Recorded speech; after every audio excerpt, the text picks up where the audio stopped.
বাংলাদেশের সামরিক ইতিহাসে নতুন অধ্যায়। ইতালি থেকে অত্যাধুনিক ইউরোফাইটার টাইফুন যুদ্ধবিমান কিনতে যাচ্ছে বাংলাদেশ। এই 4.5 প্রজন্মের মাল্টি রোল কমব্যাট এয়ারক্রাফটের বিশেষত্ব কি? ঘন্টায় 2500 কিলোমিটার বেগে উঠতে সক্ষম এই যুদ্ধবিমান কেন বিশ্বের অন্যতম সেরা, দেখব আজকের বিশ্লেষণে।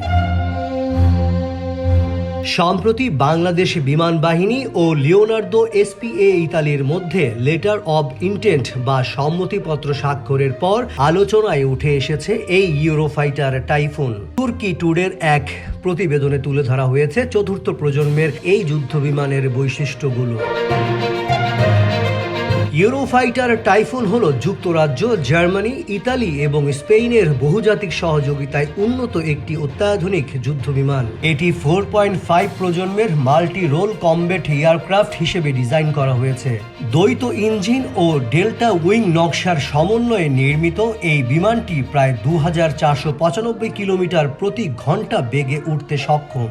উচ্চ থ্রাস্ট রেশিও এবং উন্নত ফ্লাইট কন্ট্রোল সিস্টেমের কারণে ইউরোফাইটার যুদ্ধক্ষেত্রে প্রতিপক্ষের তুলনায় উল্লেখযোগ্য সুবিধা প্রদান করে। এর মাল্টিরোল সক্ষমতা একে আকাশ থেকে আকাশ এবং আকাশ থেকে স্থল উভয় মিশনেই নিশানা করতে সক্ষম করে তোলে। প্রযুক্তি ও সামরিক সক্ষমতা।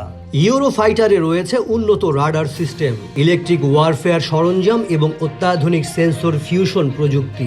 এসব সিস্টেম পাইলটকে একই সময়ে অপারেশনাল এলাকার আকাশ ও স্থল উভয় উপাদান পর্যবেক্ষণে সক্ষম করে, যা দ্রুত সিদ্ধান্ত গ্রহণে সহায়তা করে। এই বিমানটি আকাশ থেকে আকাশ ক্ষেপণাস্ত্রের পাশাপাশি স্টর্ম শ্যাডো এবং ব্রিমস্টনের মতো অত্যাধুনিক গোলাবারুদ বহন করতে পারে। ইউরোপের যৌথভাবে উৎপাদিত এই প্ল্যাটফর্মটি 13টি বাহ্যিক অস্ত্র স্টেশনে সর্বোচ্চ 9 টন গোলাবারুদ বহন করতে সক্ষম। এর সামরিক সক্ষমতা একে ন্যাটোর আকাশ শক্তি অভিযানে গুরুত্বপূর্ণ ভূমিকা পালনে সহায়তা করে আসছে। তার যুদ্ধ অভিজ্ঞতা ও ভূমিকা। উইকিপিডিয়ার তথ্য মতে ইউরোফাইটার টাইফুন একটি অত্যাধুনিক যুদ্ধবিমান যা নিকটবর্তী আকাশ যুদ্ধে অত্যন্ত কার্যকরভাবে লড়াই করার জন্য নকশা করা হয়েছিল।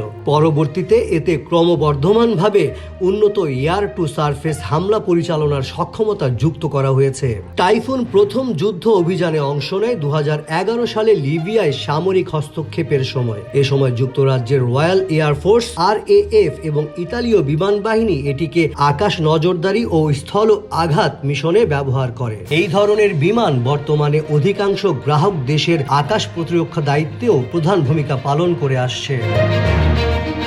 ইউরোফাইটার টাইফুন যুক্ত হলে বাংলাদেশের বিমান বাহিনীর শক্তিমত্তা কতটা বাড়বে? এই বিমান কি আঞ্চলিক সামরিক ভারসাম্যে পরিবর্তন আনবে? কমেন্ট বক্সে আপনার বিশ্লেষণ জানান।